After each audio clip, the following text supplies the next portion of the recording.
many survivors of narcissistic and emotional abuse, they often find that long after the relationship is even over, the narcissist is trapped in your mind. You can't stop thinking about them, and not necessarily in a good way. And there's several reasons why they become stuck in your head even after you've escaped them.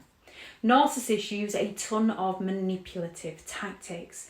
Narcissists often employ manipulation such as gaslighting, triangulation, breadcrumbing, blame shifting, projection, leading you to doubt your own perception of reality. The gaslighting makes it difficult to let go because you're questioning your memories, your feelings, and your motives. The best solution to shift them out of your head is journal your experience to clarify your thoughts and validate your feelings. Documenting your emotions and events can serve as a reminder of the truth and reinforce your sense of self.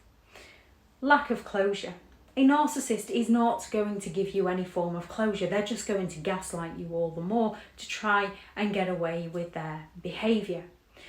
Remember that closure comes from within. Learning about the experience and what you've been through will give you the answers you need without having to approach the narcissist.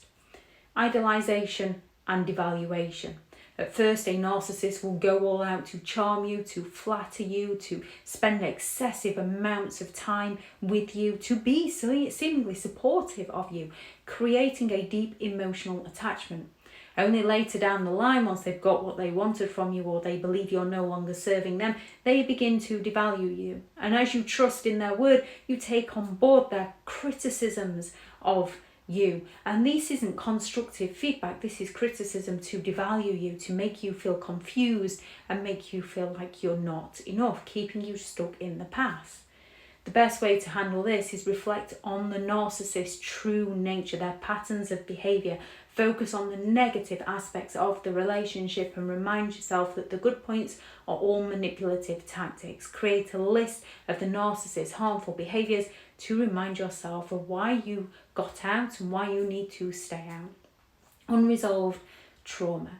Emotional wounds from the narcissistic relationship can keep you tied to the narcissist, making it hard to move forward. The best approach to this is to seek therapy to process and heal from the trauma. A therapist can provide the right tools to cope with the emotional pain and help reframe your thoughts. Fear of abandonment. A narcissistic individual often fears abandonment, and they will go all out with their silent treatments, their ghosting, to instill that fear of abandonment within you. They will claim that you are nothing without them once they've devalued you, leading to feelings of insecurity after the relationship ends. The best thing you can do is remind yourself that you are deserving of happy and healthy relationships where you can healthily communicate your boundaries with a person who understands and empathizes with you as you do them. Acknowledge that their abandonment is ultimately a blessing, even though it doesn't feel like it at the time, freeing you from their toxic behavior. Social isolation. Narcissistic individuals frequently isolate their partners, making it very difficult to move on.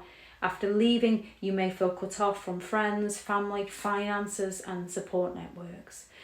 The best way to heal from this is to reconnect with friends and family, rebuild your support network, start doing those hobbies and those things that you enjoy again. Surround yourself with people who uplift you and can reinforce your self-worth and provide that emotional support. Fleeting moments of the narcissist's kindness. Often after the relationship is over, you begin to reminisce about the good times. The solution to this is to remember that with a narcissist, every action is a transaction. Those good times were manipulative tactics by the narcissist to suck you into their games. Journal the bad times and remember that those are the reasons why you needed to get out. Rumination. More often than not, survivors of narcissistic abuse often find themselves replaying interactions, wondering what they could have done differently, searching for answers that will never come from a narcissistic individual. This rumination can keep you emotionally tied to the narcissist. The best solution to this is to recognise that you are going to think about the past. It's how we learn from our experience. Set time limits for ruminating. Find something positive and something to help you in your future growth after you've ruminated. Allow yourself time to reflect for short periods and then time to focus on your future. Shift to focus on positive activities that promote healing, such as exercise, hobbies, or mindfulness practices.